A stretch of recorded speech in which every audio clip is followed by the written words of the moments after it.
우리 아이들이 주님께로 가는 것이 기쁨인 줄 알아. 늘 그 안에 거하여 사랑하는 우리 아이들 될 수 있도록 주님 축복하여 주시옵소서.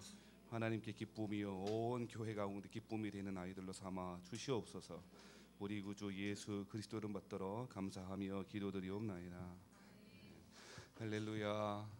우리 옆에 전호자고 살피시면서 인사하시겠습니다. 좋은 일이 있습니다. 잘 되고 있습니다. 이제 봄 같아요. 겨울 5월달 되니까 봄 같고, 지난주까지 겨울이었는데 오늘 5월달 되니까 따뜻해지고 좋은 것 같아요. 날씨가. 아무튼 여러분 한 주간 잘 지내셨어요? 오늘은 어린이 주일인데요. 주의 교훈과 훈계로라고 하는 제목으로 하나님 말씀 증거하도록 하겠습니다. 학생에게는 시험 보는 일이 가장 힘들고 어려운 일일 것입니다. 물론 아닌 사람도 더러 있습니다. 저는 그랬습니다. 시험 보는 때가 좋았던 것 같아요. 일찍 끝내주니까.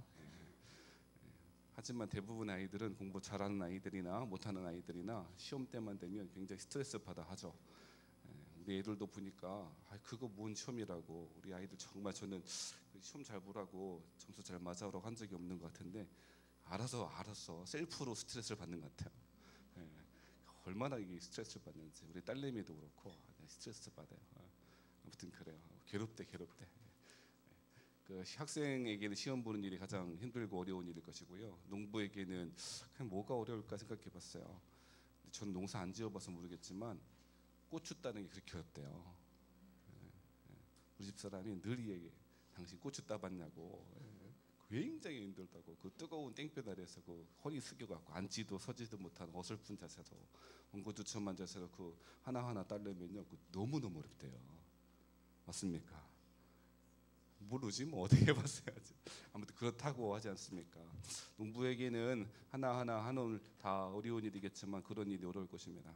여러분 부모 되신 여러분들에게는 가장 어려운 일이 무엇입니까? 다른 게 아니고 사실은 자녀들 키우고 자녀들 말씀 안에 잘 양육하고 그렇게 해서 잘 자라게 하는 것이 가장 어려운 일 아니겠습니까? 부모가 되기 전에는 다 잘할 수 있을 것 같고 이렇게 하면 될 것 같고 저렇게 할 것 될 것 같지만 여러분 키워보고 나와보면은 정말 깨달아지는 게 뭐냐면 내 마음대로 안 된다는 거예요. 그렇죠? 내 생각과 다르고요. 생각한 것과 다르고 공부한 것과 다르고. 얼마 전에 한 텔레비전에서 어떤 사람이 그랬다지 않습니까? 자기는 아이를 키우는데 항상 그 책으로만 그렇게 키워왔다고. 책에서 가르치는 대로 보여주는 대로 자기는 사람들과 교제하는 것도 그렇고 해서 한 연예인이 그래서 책으로 막 공부를 하고 했다는데 책대로 하니까 잘 됐대 안 됐대요? 안 됐대요. 책대로 하나도 안 됐더라요. 그거 아무 소용 없다라는 것입니다. 자녀를 교육하는데 이렇게 해봐도 안 되고 저렇게 해봐도 안 되고 정말 내 뜻대로 안 된다는 것이 부모 된 사람들의 대부분의 겪었던 우리 일 아니겠습니까? 정말로 아이들을 가르치는 것이 너무너무 힘든 일일 좀 있습니다. 우리나라가 OECD 국가 중에서 자녀의 낳는 출산율이 꼴찌라죠. 자살률은 1위인데 그런 것만 1위하고 출산율은 제일 꼴찌라요. 그러니까 아이를 낳는 거 거의 낳지 않는 거예요. 그러고 보면 어제도 우리 집사람하고 그런 얘기했는데요. 우리 아파트 우리 지금 사는 곳으로 이사 오고 나니까 느끼는 게 뭐냐면 애들이 없다는 거예요. 정말 애들 없어요. 낮에도 거의 없고 등교 시간이나 조금 보일까, 학교 시간에 조금 보일까. 이때 빼고는 아이들 거의 안 보여요. 우리 아들은 늘 괴로워요. 노래가 없어요. 놀아야 되는데 나가봐야 없어. 에어 샷건인가 총을 들고 밖으로 나가봐야 노래가 없어요. 한번 하고 싶은데 애들이 없어요. 정말 애들이 없다는 거예요. 출산율에 영향이 있지 않나 그런 생각이 들어요. 꼴찌라니까요. 애들 안 나요. 그러니까 애들 하나 보면 얼마나 신기하고 놀라운지 몰라요. 그렇죠? 왜 그럴까요? 여러 가지 이유를 댈 수 있겠지만 아이 낳아서 키우는 것 자체가 어렵기 때문에 아니겠어요? 출산 장려금 얼마 주고 몇 푼 준다고 해서 우리 다 낳지 않잖아요. 그 돈 때문에 낳는 사람 바보가 어디 있어요? 경제력이 잘 받쳐주지 않고 앞으로 이 키우기가 막막하니까 자녀들 낳지 않는 것 아니겠습니까? 그러니까 당연히 출산율이 떨어지는 거죠. 어떤 사람이 그랬다죠. 요즘 아이들이 성공적으로 자라나서 태어나서 자라기 위해서는 두 가지가 필요하답니다. 첫 번째는 조부모의 경제력이다. 조부모의 경제력. 할아버지 할머니가 경제력이 있어야 된다는 거예요.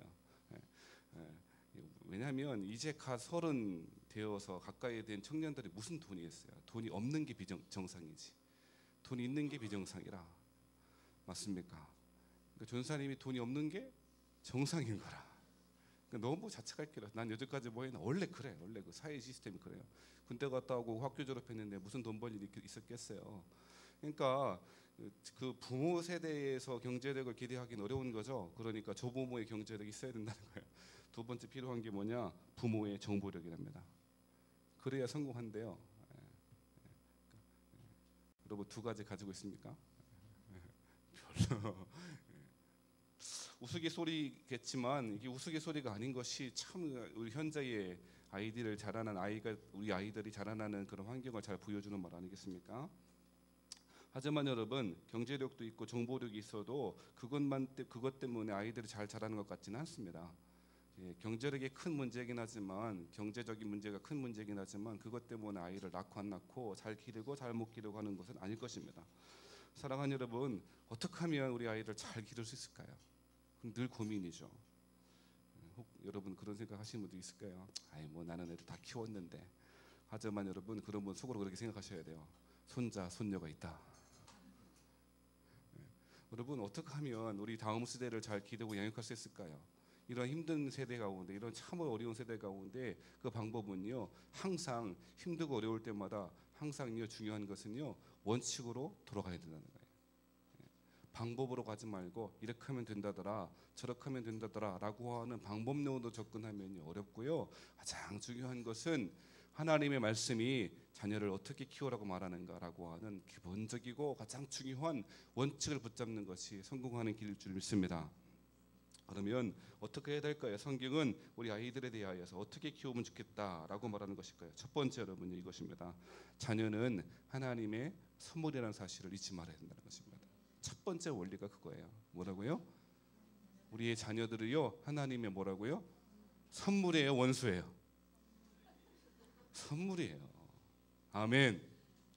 여러분 시편 127편 3절 말씀 우리 잘 아는 말씀입니다. 보라 자식들은 여호와의 기업이요 태의 열매는 그의 상급이로다 말씀했어요. 자녀를 낳아본 사람은 이 말이 무슨 말인지 잘 알아요. 잘 알아요.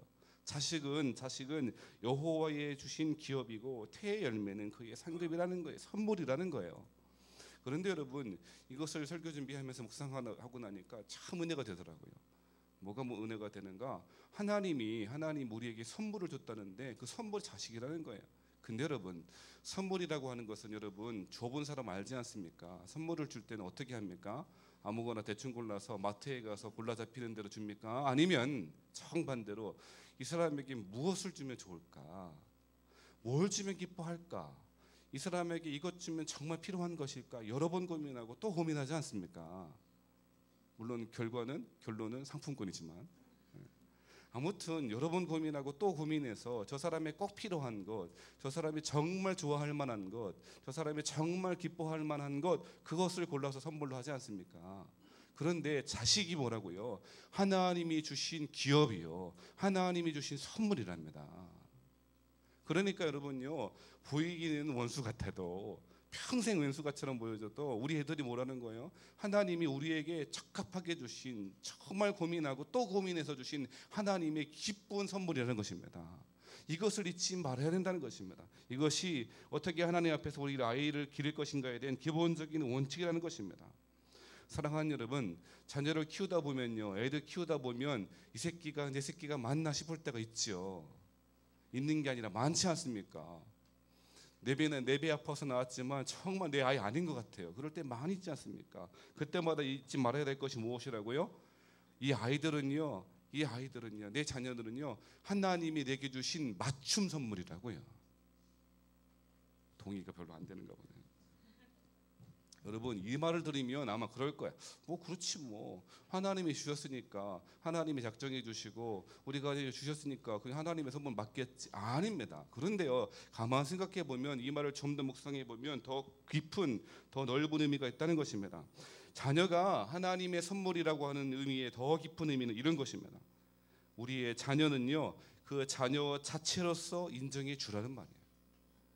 아멘 하면 좋겠습니다. 자녀가 하나님의 선물이야. 무슨 뜻이라고요? 그래, 하나님이 줬어. 이 정도가 아니라고. 이 자녀는요, 이 자녀 자체로서 사랑받을 만하고 이 자녀 자체로서 인정해 주라는 의미라니까요. 어떤 사람이 이런 말을 하더라고요. 사람이, 잘 들어봐요, 사람이 존재 자체로 인정받지 못하면 성과로 인정받으려고 한다. 다시 한번 설명이 필요합니까? 설명이 필요한 것 같으네. 사람이 존재 자체로 인정받지 못하면, 이 사람은 그냥 이 사람 자체로 좋아, 이 사람 자체로 참 귀한 사람이야, 이 사실 인정받지 못하면 그 사람은요, 그 인정을 못 받은 사람은 항상 성과를 위해서, 성과로 어떤 사람이 인정받으려고 한다는 거예요. 자녀들도 마찬가지 아니겠습니까? 우리 자녀들 똑같아요. 자녀들 똑같아요.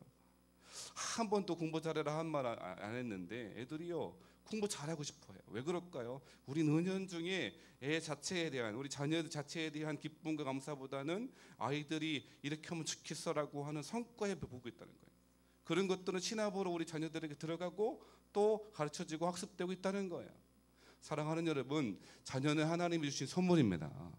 그러면 그 자녀 자체로 무엇이든 하든지 관계없이 그 자체로 사랑받을 만하고 그 자체로 우리에게 맞춤으로 주시는 하나님의 선물인 줄 믿으시기 바랍니다. 그 자체로 인정해주고 사랑해야 된다는 것입니다. 많은 사람들은 많은 아이들이 불평해하고 불만족스럽고 불행해합니다. 왜 그렇습니까? 자신이 내가 있는 것 때문에 사랑받지 못하고 그저 내가 이루어지는 어떤 성과, 공부 잘하는 것, 착한 일 하는 것, 집안일 잘 도와주는 것, 엄마 아빠 말씀 잘 듣는 것, 물론 그렇게 해야 되겠지만 그것들 때문에 칭찬하고 하니까 아이들은 이상하게 되는 거예요. 여러분요, 좀 쑥스럽고 닭살스러워도 여러분 집에 가서 한번 해보세요. 어떤 노래를 불러주시냐면요, 당신은 사랑받기 위해 태어난 사람이라고. 교회에서는 잘하는데 왜 자녀한테 그렇게 못해요?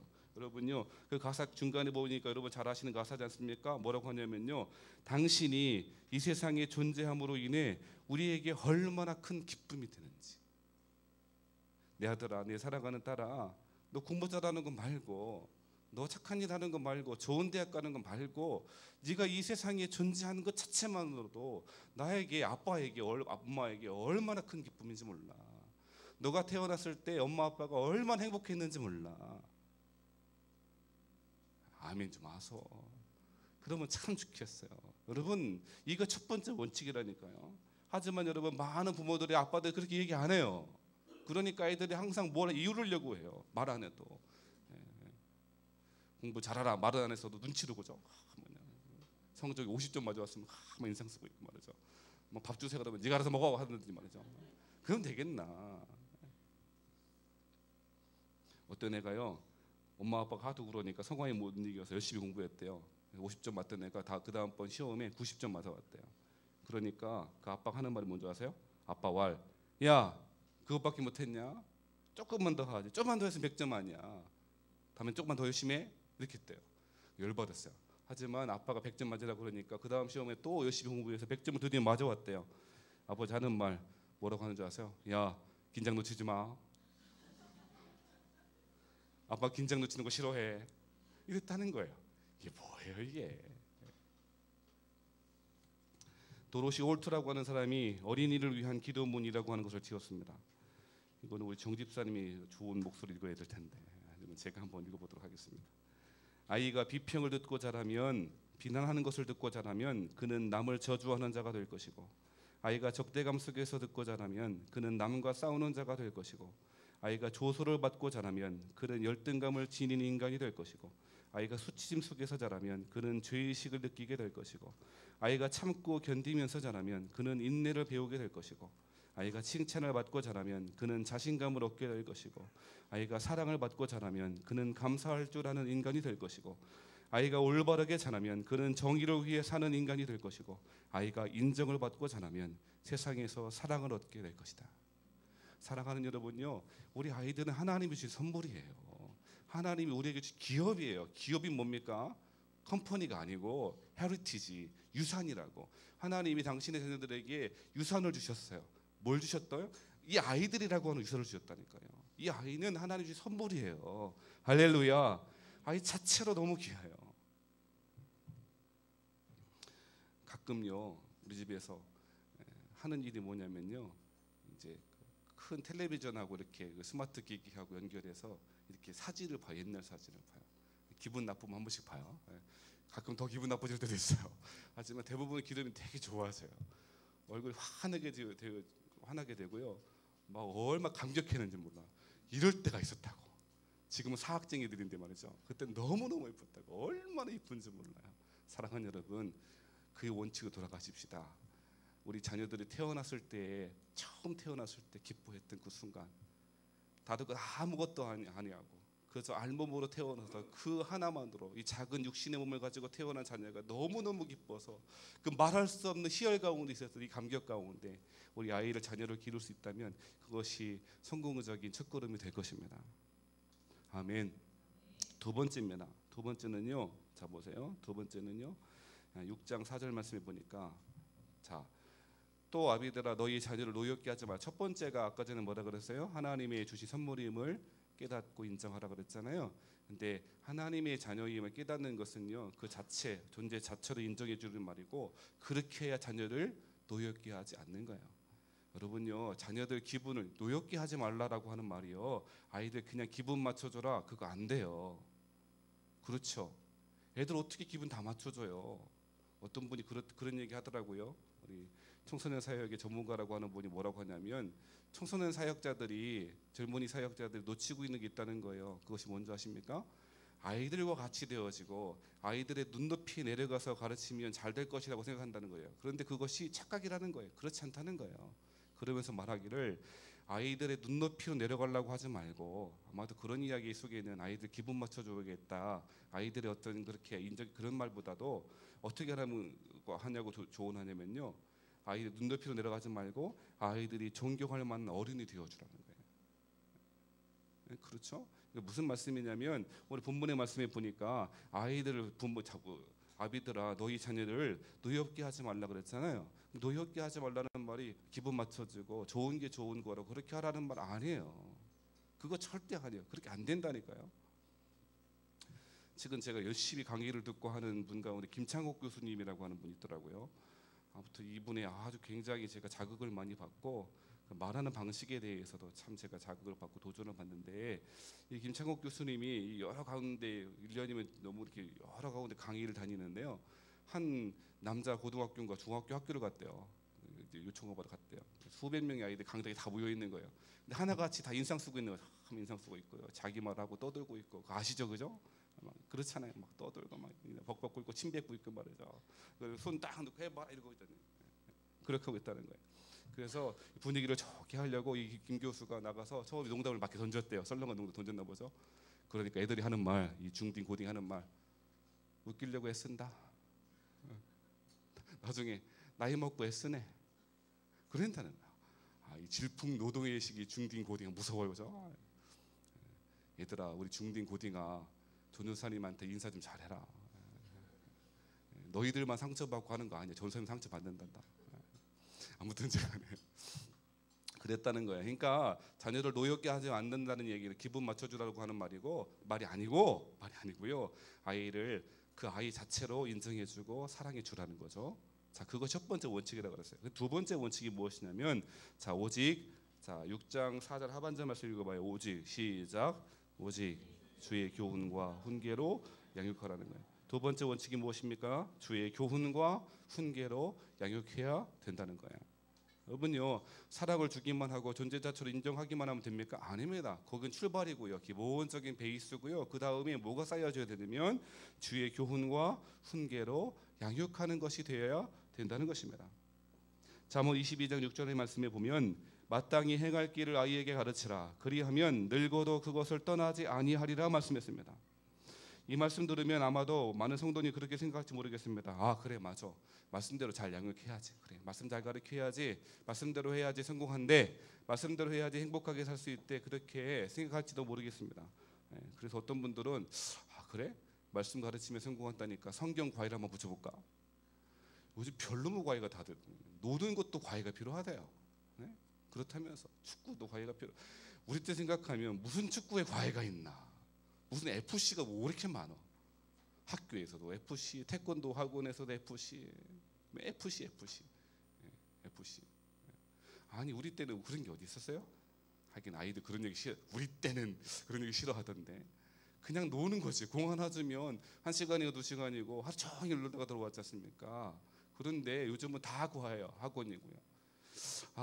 하나님 말씀을 주의 교훈과 훈계로 양육해야 됩니다 말하면, 그러면 성경 잘 가르치면 되지, 주일학교 잘 보내면 되지. 예, 물론 그렇지만 그것은 그것뿐만이 아닌 것입니다.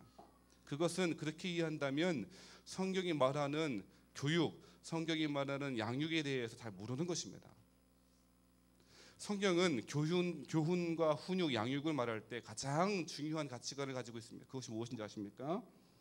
요한복음 13장의 예를 통해서 이렇게 하는 것이 교육이야 라고 보여주고 있습니다. 요한복음 13장 말씀, 거기에 보면 아주 중요한 사건이 있죠. 뭡니까? 라고 물어보면 대답을 못할 줄 알기 때문에 말씀드리면, 요한복음 13장에는요 소위 세족식 하는 이야기가 나옵니다. 이렇게 이야기합니다. 너희가 나를 선생이라 또는 주라 하니 너희 말이 옳도다. 내가 그러하다. 내가 주와 또는 선생이 되어 너희 발을 씻겼으니 너희도 서로 발을 씻기는 것이 옳으니라. 내가 너희에게 행한 것 같이 너희도 행하게 하려 하여 본을 보였노라. 예수님께서 세족식을 하신 이유에 대해 설명하시는데 여러 가지 말할 수 있겠지만 한 가지 이유는 너희도 그렇게 서로 발을 씻기어 행하게 하기 위해서 내가 먼저 본을 보였다는 거예요. 여러분, 이 사건은, 이 요한복음 13장은 성경이 말하는 교육, 성경이 말하는 훈계가 무엇인지를 잘 보여주는 거예요. 성경이 말하는 교훈은 성경 가르치니까, 말씀 가르치니까 성공한다더라, 그래 말씀 교육 잘 시켜보자, 성경 공부 잘 시켜보자, 그것이 아니에요. 그것이 아니라 오히려 그 말씀을 가르치고자 하는 자가 부모된 자겠죠, 아비들이겠죠, 어미들이겠죠. 부모된 자가 하나님의 말씀 앞에 훈련받고 양육받는 것을 전제하는 거예요. 그것이 양육하고 성경이 바로 훈계라고 하는 것입니다. 이런 거죠. 요즘은 그런 거 있는가 모르겠는데 우리 예전에 펜글씨 그런 거 공부하는 거 있었지 않습니까? 에? 아니에요? 그거 보면 어떻게 돼 있어요? 거기 실선으로 이렇게 먼저 가이드라인 있잖아요. 그렇죠? 그러니까 그거를 보고 어떻게 하는 거예요? 따라서 써야 되잖아요. 그렇죠. 펜글씨 잘 쓰려면. 요즘은 그런 거 좀 시켰으면 참 좋겠다 싶을 때가 있어. 어떻게 애들 글씨 쓰는 거 보면요, 가거 아니라. 아무튼 제가 좀 딴소리 했는데요. 그러니까 마치 성경이 말하는 교훈과 양육하라, 주의 교훈과 훈계로 양육하라라고 하는 말은 말씀 잘 공부해가 아니고 마치 가이드라인이 주어지고 따라 쓰는 것처럼 부모가 뭐 하는 거예요? 그 펜글씨 교본에 실선이 되어주라는 거예요. 그리고 그 실선 위에 자녀가 따라오도록 하라는 거예요. 그것이 성경이 말하는 교훈이라는 것입니다. 음악을 잘하는, 노래를 잘 부르는 학생 밑에는 반드시 잘하는 선생님이 있기 마련입니다. 타고난 기질도 중요하겠지만 어떤 선생님 밑에 배우는 거가 더 중요하지 않습니까? 맞습니까?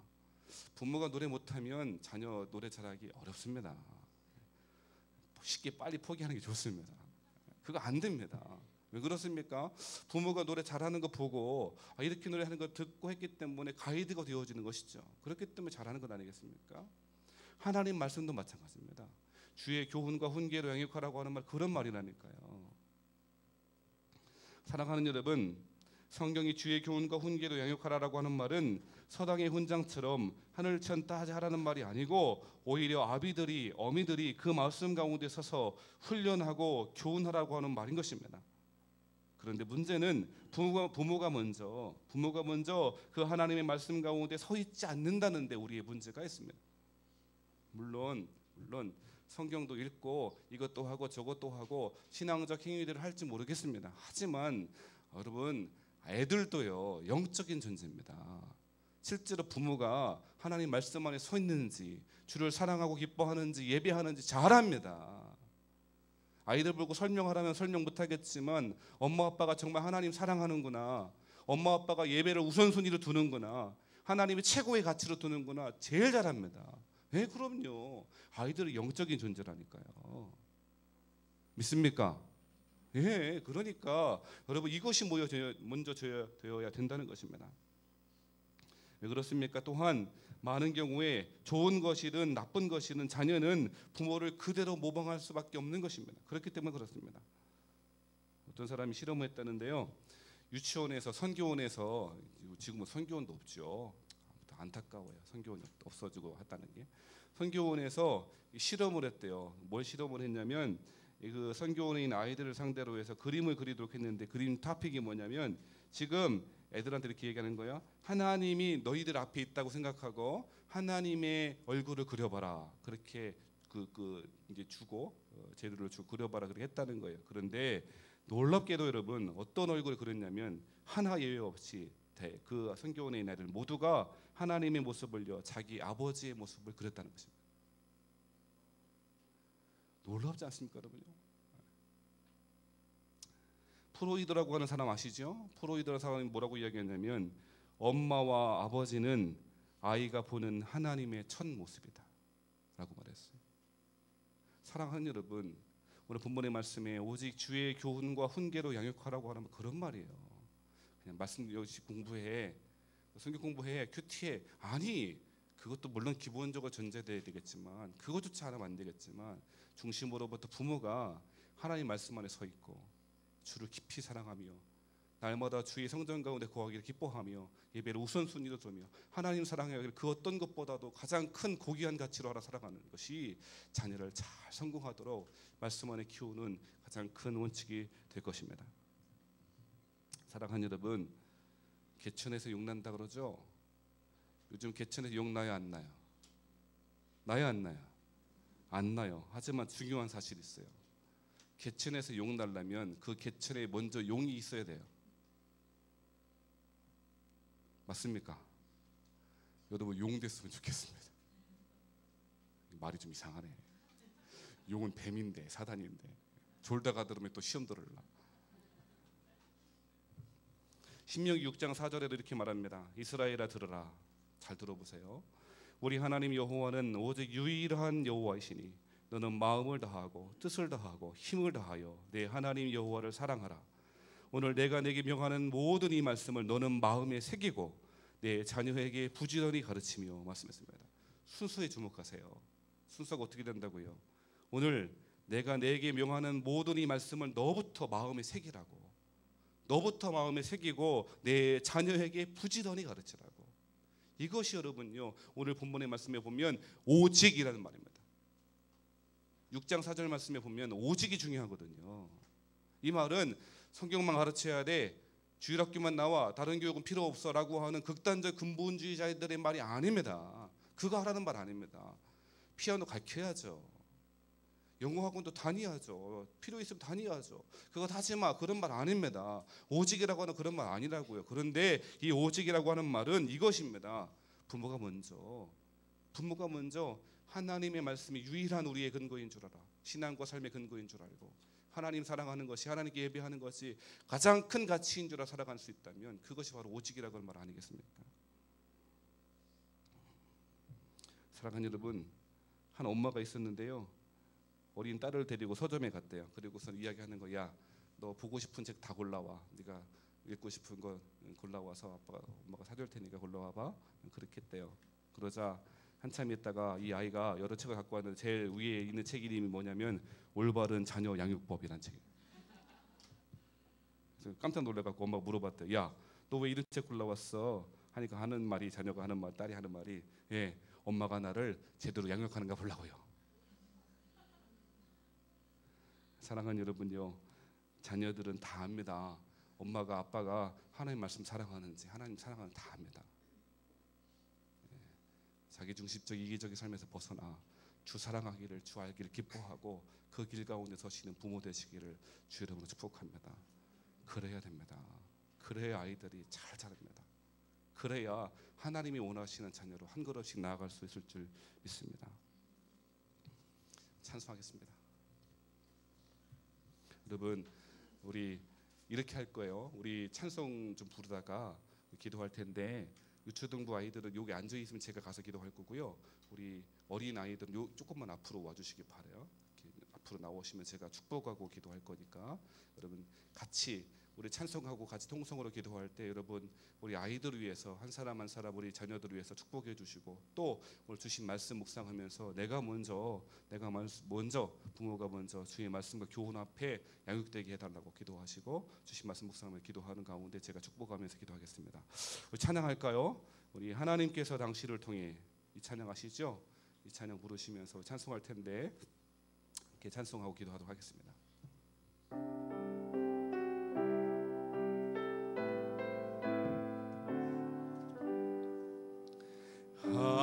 하나님께서 당신을 통해 메마른 땅에 샘물 나게 하시기를 가난한 영혼 목마른 영혼 당신을 통해 주 사랑 알기 원하네. 다시 한번 하나님께서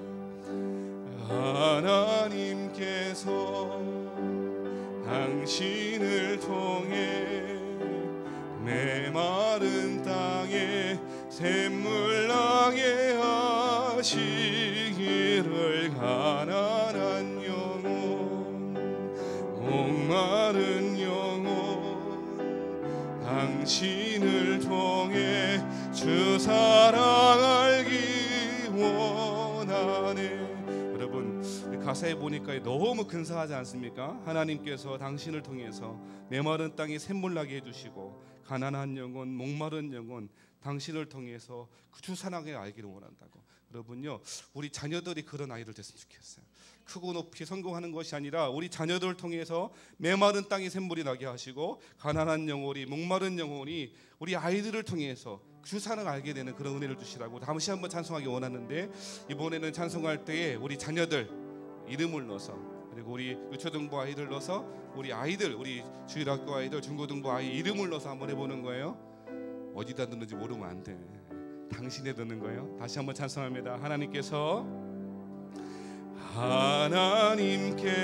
여러분 통해서 당신을 통해 메마른 땅에 샘물 나게 하시기를 가난한 영혼 목마른 영혼 당신을 통해 주 사랑 알기 원. 다시 한번 하나님께서 여러분 통해서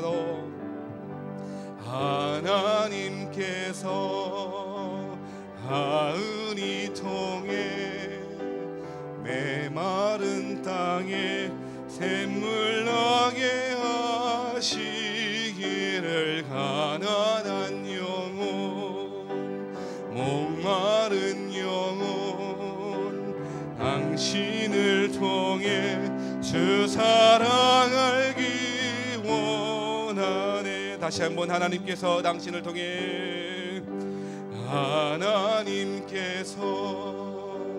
영준이 통해 메마른 땅에 샘물 나게 하시기를 가난한 영혼 목마른 영혼 당신을 통해 주 사랑 알기 원하네. 때로는 너의 앞에 어려움과 아픔이지만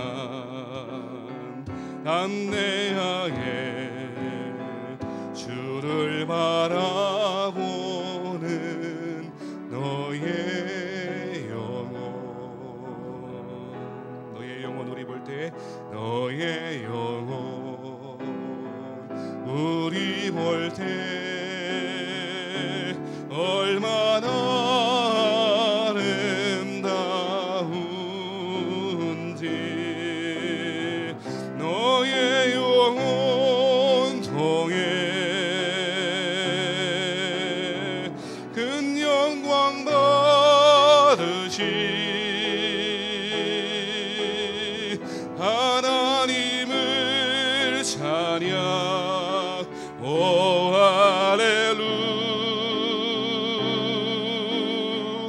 너는 택한 족속이요 너는 택한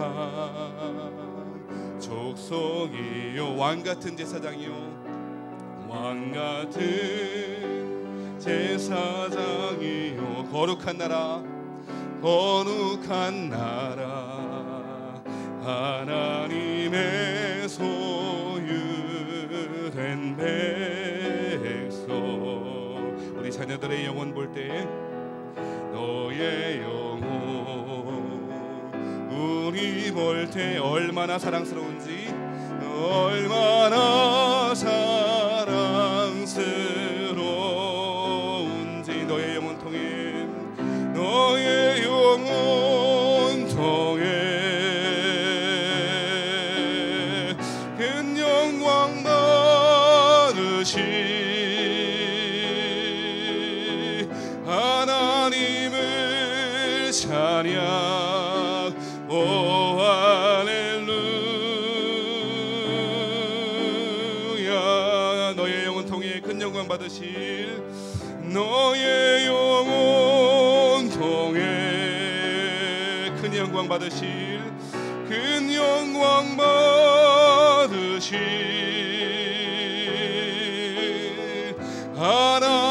하나님을 찬양 오 할렐루야 아멘. 기도하십시다. 우리 여러 가지 기도 제목이 있겠지만은 우리 주신 말씀 묵상하면서 먼저 기도하고 우리 유초등부 아이들 우리 자녀들을 위해서 축복하면서 기도할 때에 우리 한 사람 한 사람 이름을 불러가면서 하나님 우리 자녀들이 메마른 땅에 샘물 나게 하시고 우리 자녀를 통하여서 가난한 영혼이 목마른 영혼이 우리 아이들을 통하여서 하나님의 사랑 알게 하여 달라고 하나님이 큰 영광 받아주시라고 우리 아이들을 통하여서 하나님의 영광이 우리 아이를 통해 드러나게 해달라고 우리 잘 축복하면서 기도할 때에 우리 주여 한 번만 부르고 통성으로 기도하고 축복합니다. 주여 하나님 아버지 감사합니다. 주여